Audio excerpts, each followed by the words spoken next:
नमस्कार दोस्तों, भगवती आश्रम में आपका स्वागत है।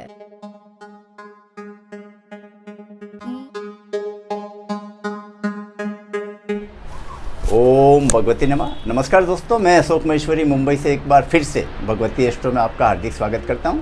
आज के वीडियो हम चर्चा करेंगे वास्तुशास्त्र का हर मनुष्य के दैनिक जीवन में क्या प्रभाव पड़ता है। मित्रों, जनरली आप लोगों ने देखा होगा, जब भी हम कोई प्रॉपर्टी बाई करते हैं या रेंट पे लेते हैं, उसमें वास्तु का विशेष हम लोग ध्यान देते हैं। जबकि ये भी सत्य है कि 90% लोगों को वास्तु के बारे में कोई ज्ञान नहीं होता है। वीडियो को आगे ले जाने के पहले मेरा आप लोगों से एक छोटा सा रिक्वेस्ट है, वीडियो में अंत तक बने रहे। अगर आप पूरा देखेंगे तो ही आपको इसका फ़ायदा होगा। तो आइए साथियों, सबसे पहले हम ये जानने की कोशिश करते हैं कि आखिर में वास्तुशास्त्र का हमारे जीवन में क्या महत्व होता है, इसकी क्या पॉजिटिवनेस होती है और क्या नेगेटिवनेस होती है। अगर हम शॉर्ट में इसकी चर्चा करें तो Vastu Shastra basically this is the science. इसमें कोई जादू टोना नहीं होता है, ये एक आर्ट है, ये एक साइंस है। और उसके अकॉर्डिंगली अगर किसी भवन का निर्माण किया जाए तो उसमें पॉजिटिव वाइब्रेशन होती है। शास्त्रों के हिसाब से ऐसा माना जाता है कि वास्तुशास्त्र से हमारा जीवन सुगम होता है और इसकी जो अनिष्टकारी शक्तियाँ होती है, इससे हमारी रक्षा करने में पूर्णतः रूप से मदद करता है। इस तरह वास्तुशास्त्र हमारे नकारात्मक ऊर्जा को दूर करता है। दोस्तों, क्या आपको पता है वास्तुशास्त्र का कॉमर्शियल एक्टिविटी में अलग महत्व होता है, यानी कि ऑफिसेज और फैक्ट्री में इसका महत्व अलग है और रेजिडेंटल बिल्डिंग में इसका महत्व अलग होता है। तो आगे के वीडियो में हम ये जानने की कोशिश करते हैं कि अगर कॉमर्शियल बिल्डिंग, फैक्ट्री या ऑफिस का निर्माण अगर वास्तु के हिसाब से हो तो उसमें बिजनेस में क्या क्या फ़ायदे हो सकते हैं। दोस्तों, ये भी बात पूर्णतः सत्य है कि कोई भी निर्माण पूर्णतः वास्तु के हिसाब से करना it is next to impossible. सारी चीज़ें वास्तु के हिसाब से पॉसिबल नहीं होती है। फिर भी अगर हम उसमें कंस्ट्रक्टेड बिल्डिंग में या बिल्डिंग चालू होने के बाद में भी कुछ माइनर चेंज करें तो इसका 80% तक वास्तु का बेनिफिट अपने को मिल सकता है। एक कॉमर्शियल बिल्डिंग, ऑफिस या फैक्ट्री में कुछ ऐसी महत्वपूर्ण जानकारी है जो मैं आपके साथ में शेयर करना चाहूँगा। 4 या 5 ऐसी जानकारी है, अगर आप उसका ध्यान रखें या उसमें कुछ मॉडिफाई कर दें तो उसमें आपको 80% तक वास्तु का फ़ायदा हो सकता है। तो आइए हम जानने की कोशिश करते हैं वो कौन से 4 मुख्य बिंदु हैं जिसको अगर वास्तु के हिसाब से मॉडिफाई करें तो हमारे बिजनेस में बरकत हो सकती है और बिजनेस में 4 चांद लग सकते हैं।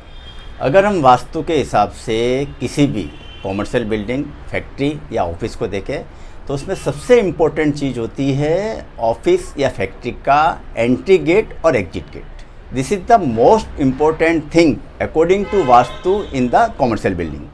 दूसरा सबसे इम्पोर्टेंट थिंग्स होता है वो होता है फैक्ट्री के या ऑफिस के मालिक का बैठने का स्थान या कैबिन।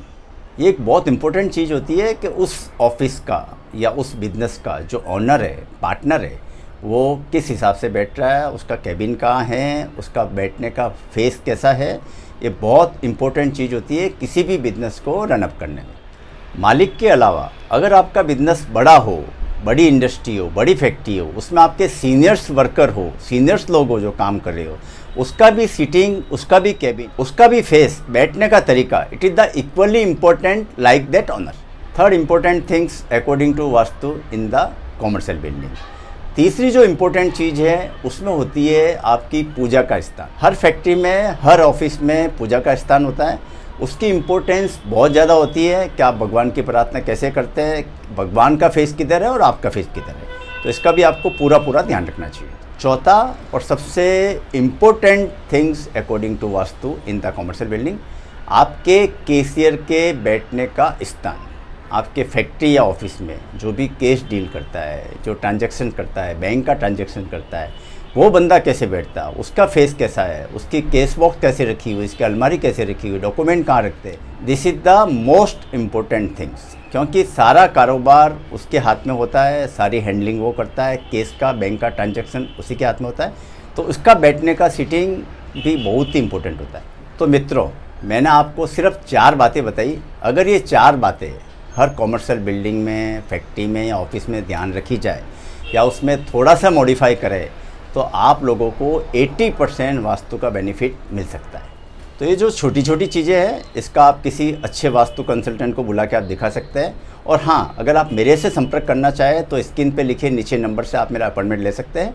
मैं भी आपको ये सेवा प्रदान कर सकता हूँ। तो साथियों, ये तो हमने चर्चा की कॉमर्शियल प्रॉपर्टी का वास्तु के हिसाब से क्या क्या ध्यान रखना चाहिए।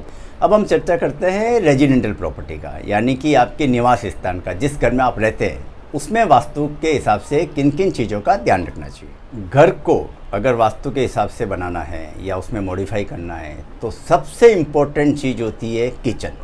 जैसे कि आप लोगों ने देखा होगा कि घर की लेडीज़ का समय 80% किचन में व्यतीत होता है, मैक्सिमम टाइम वो किचन में रहती है। अगर आपके घर में किचन ही वास्तु के हिसाब से नहीं हो तो उसकी क्या क्या समस्या होती है, इसका आपको शायद अंदाज़ा भी नहीं लगा सकते। तो किचन अगर गलत हो, किचन वास्तु के हिसाब से नहीं हो, तो उसमें सबसे पहले जो आपकी गृहिणी है उसकी हेल्थ पे इम्पेक्ट आएगा। घर में बरकत नहीं होगी, घर में कलेश रहेगा, घर में प्रॉब्लम चालू रहेगी, कुछ न कुछ घर में चुनपुन चिनपिन आपको चलती रहेगी। मेरे हिसाब से हर रेजिडेंटल प्रॉपर्टी में सबसे पहले आपको किचन का वास्तु ठीक करना चाहिए। दूसरी सबसे इम्पोर्टेंट चीज़ रेजिडेंटल प्रॉपर्टी में उसमें होता है entry and exit gate. Entry और एग्जिट गेट जो होता है, जनरली मैंने देखा है मेट्रो में जो फ्लैट्स के एंट्री और एग्जिट गेट होते हैं वो अपने हाथ में नहीं होती है। बिल्डर जो भी बना के देता है उसके अकॉर्डिंगली अपने को एडजस्ट करना है। लेकिन फिर भी अगर उसमें आप थोड़ा बहुत चेंजिंग करें तो उसमें आपको पूरा बेनिफिट मिलने के चांसेस रहते हैं। जैसे मैं आपको छोटा सा एग्जाम्पल देना चाहूँगा। अगर आपके घर का जो entry exit gate south facing हो तो उसमें आपको कुछ नहीं करना, एक छोटा सा मिरर लगाना है जिससे वास्तु दोष का ऑटोमेटिकली निर्वहन हो जाएगा। अच्छा, एक बहुत ही इंपॉर्टेंट चीज़ मैं आप लोगों के साथ में शेयर करना चाहूँगा। जनरली आप लोगों को कोई भी आदमी बोलता है आपका जो एंट्री और एग्जिट गेट होता है वो साउथ फेसिंग नहीं होना चाहिए। 60 to 70% केस में ऐसा होता है। लेकिन अगर आपकी कुंडली में शनि स्ट्रॉन्ग हो, मंगल स्ट्रॉन्ग हो, तो आपको साउथ फेसिंग घर ही फलेगा। है ना आश्चर्य की बात, शायद किसी को नहीं पता। जनरली हम लोग भड़क जाते हैं, अरे ये साउथ फेसिंग का घर है, हम लोग नहीं लेंगे। लेकिन ऐसे केस में आप लोगों की हॉरोस्कोप की स्टडी करा के आप उसमें डिसीजन ले सकते हैं। मैंने ऐसे बहुत सारे एग्जाम्पल देखे हैं जिन लोगों का साउथ फेसिंग घर है और उन लोगों ने इतनी तरक्की की है कि आप सोच भी नहीं सकते। तो मेरा आप लोगों से यही रिक्वेस्ट है कि आप अगर कोई साउथ फेसिंग फ्लैट हो, साउथ फेसिंग घर हो, तो आप इसको अच्छे से स्टडी करें और आपकी हॉरोस्कोप दिखाएं, उसके अकॉर्डिंगली आप लोग डिसीजन लेंगे तो आपको उसमें कोई भी नुकसान होने के चांसेस नहीं रहेंगे। तीसरी महत्वपूर्ण चीज़ होती है आपके घर का मंदिर। आपके घर का जो मंदिर है वो कहाँ पे है, कौन सी दिशा में है, आपका फेस किधर है, भगवान का फेस किधर है। ये बहुत ही इंपॉर्टेंट चीज़ होती है, क्योंकि मंदिर घर में एक ऐसा होता है, पूजा का स्थान ऐसा होता है जो आपको पॉजिटिव और नेगेटिव वाइब्रेशन 24 आवर देता है। मेरा आप लोगों का स्पेशल सुझाव है 90% आप लोगों को कोशिश करके अपना मंदिर की स्थापना आपको हॉल में करना चाहिए। इसके बहुत सारे बेनिफिट है, मैं वीडियो में तो आपको ब्रीफली चर्चा नहीं कर सकता, लेकिन इसका इतना ज़रूर बता सकता हूँ कि उससे आपको घर में बरकत होगी, आपका मनोबल अच्छा रहेगा और पॉजिटिव वाइब्रेशन आएगी। एवरी टाइम आपको पॉजिटिव फीलिंग होगी, क्योंकि जब भी आप एंट्री करेंगे, एग्जिट करेंगे, तो इसमें भगवान के दर्शन होते हैं। चौथी और महत्वपूर्ण जानकारी रेजिडेंटल प्रॉपर्टी के लिए, इसमें भी सबसे इम्पोर्टेंट चीज़ जो होती है केस बॉक्स। आजकल केस घर में कोई नहीं रखता है, मतलब आप क्रेडिट कार्ड कहाँ रखते हैं, चेक बुक कहाँ रखते हैं, आपके ऑर्नामेंट कहाँ रखते हैं, ये बहुत ही इंपॉर्टेंट चीज़ होती है। तो इसका मैं आपको थोड़ा सा ब्रीफ कर देता हूँ कि इसमें जो अलमारी का जो फेसिंग है वो उसका जो खुलने का जो दरवाज़ा होता है वो नॉर्थ या ईस्ट होना चाहिए। उसको आप साउथ में रख सकते हैं, लेकिन इसका जो खुलने का जो दरवाज़ा है उसका आपको ध्यान रखना चाहिए। ये बहुत इंपॉर्टेंट चीज़ होती है कि आप लोगों का जो इंपॉर्टेंट डॉक्यूमेंट या ऑर्नामेंट्स वगैरह है, या आपके जो बैंक्स डिटेल वगैरह है, बैंक के चेकबुक पासबुक है, वो कहाँ पे रखिए। एक चीज़ लास्ट में बच गई है, वो होता है आपके बेडरूम, मुखिया का सोने का स्थान। यहाँ से मुखिया का मतलब ये होता है आपके घर में जो बड़े बुजुर्ग है, जो पेरेंट्स है, उनका बेडरूम कैसा है, वो कहाँ सोते हैं, वो कहाँ पे सर रखते हैं, कहाँ पे पाँव रखते हैं। That is the important things.